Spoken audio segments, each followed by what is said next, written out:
In a buzzing city where people rushed past each other like wind through alleys, lived a young man named Ayaan. He was known for his brilliance, sharp mind, big ideas, and natural talent. He never carried a planner, but somehow remembered every birthday, every tiny detail about people that they themselves forgot, like their favorite song from years ago. But he had a weakness no one could see, a silent thief that stole his potential. He never finished anything. He had half-written books on his desk, the opening chapters brimming with brilliance but trailing off into blank pages. A fitness plan on his wall, its edges curling from neglect, the dates on the calendar long expired. Online courses he never completed, their progress bars frozen early on. Alongside a vision board full of dreams, gathering dust. He wasn't lazy, he wasn't incapable. He was something far more dangerous, a dreamer who never learned how to wake up and do the work. Every morning he'd stare at the board, the books, the unworn running shoes, and promise himself, today is the day. Every night he'd lie in bed, the weight of his own potential pressing down on his chest, whispering, why can't I just stick with something? When friends asked, why don't you finish what you start? He'd shrug and say, I just lose interest. Maybe I'm not meant for routine. But deep down, Ayaan felt something heavier. Guilt. Regret. He saw others move forward, get better, grow, and he stood still, watching life like a train he never boarded. One Sunday evening, after another wasted day scrolling and overthinking, he saw a quote on his screen. Laziness isn't doing nothing. It's agreeing to be chained by comfort. It struck him. He began noticing his life like a detective. His alarm rang at 6 a.m., sharp and shrill. He groaned, slammed the snooze button, and pulled the blanket tighter around himself. Just 5 more minutes, he thought. But 5 became 10. 10 became 20. When he finally dragged himself out of bed, the morning light was already creeping lazily across his floor, mocking him. He had 10 minutes before breakfast, a small window to maybe stretch or read a page, but he spent it watching shorts. 5 minutes turned into a mindless scroll. By the time he looked up, the clock sneered back at him. Late again. He told himself he'd start the gym on Monday. But which Monday? He stood in front of the mirror, tugging at the shirt that felt tighter than last month. The gym membership card sat forgotten on his desk, gathering dust. How many quiet promises had he broken to himself? There was a time he used to believe in change. Now, he wasn't sure if he even believed in himself. Ayaan began to see what he hadn't before, a chain. Not a visible one, but a chain of tiny choices he kept making, every single day. Comfortable ones. Easy ones, ones that whispered, just 5 more minutes. So he made a decision. Not dramatic, but powerful.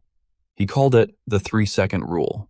Every time he caught himself hesitating, whether to wake up, to write, to work out, he'd count down. 3, 2, 1, go. No time to overthink, no mental negotiation. At first it was a struggle. His body resisted. His brain screamed, later is better. But he pushed through. The first day he did just 10 push-ups. His arms shook, his breath caught. But when he stood up, a small smile tugged at his lips. The next day, he finished reading 1 full chapter. No skipping, no rushing. Just him and the quiet turning of pages. The third day, he sat down to work. 20 full minutes. No phone, no wandering thoughts, just focus, just effort. Each day the victories were tiny, almost invisible to others, but to him, they were seeds, and every seed he planted whispered the same thing, keep going. He didn't feel stronger overnight. He didn't suddenly become a different person, but slowly, something inside him started to shift, from doubt to belief, and he wondered, if I can do this today, what might I become tomorrow? He didn't aim for perfection, just action. Days turned into weeks. Something strange happened. The chain began to break, no longer tied to the comfort of the couch or the lure of later. Ayaan felt lighter, freer, not because the world changed, but because he changed. One morning, Ayaan and his friend Ravi strolled through the park, coffee cups warming their hands. Ravi, glancing at Ayaan, couldn't help but notice the change. He asked, "How did you suddenly become so disciplined? What's your secret?" Ayaan chuckled softly, the kind of laugh that carried a hint of knowing. He took a slow sip of his coffee, then pointed to his head. I stopped waiting for motivation. I started building my identity.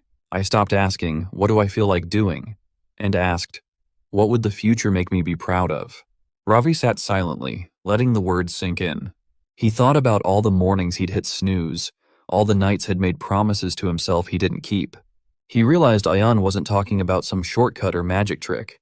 It was a shift, deep, invisible at first, but powerful enough to reroute a whole life. So, Ravi said, you're telling me I need to stop being future me's disappointment?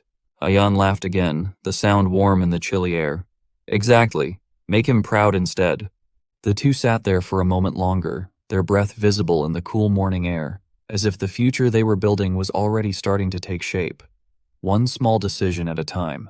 We always think laziness is a part of our personality, but it's not. It's a result of letting comfort win, moment by moment. The way out isn't through big goals. It's by winning small decisions. When you catch yourself hesitating, don't argue with yourself. Count 3, 2, 1, go.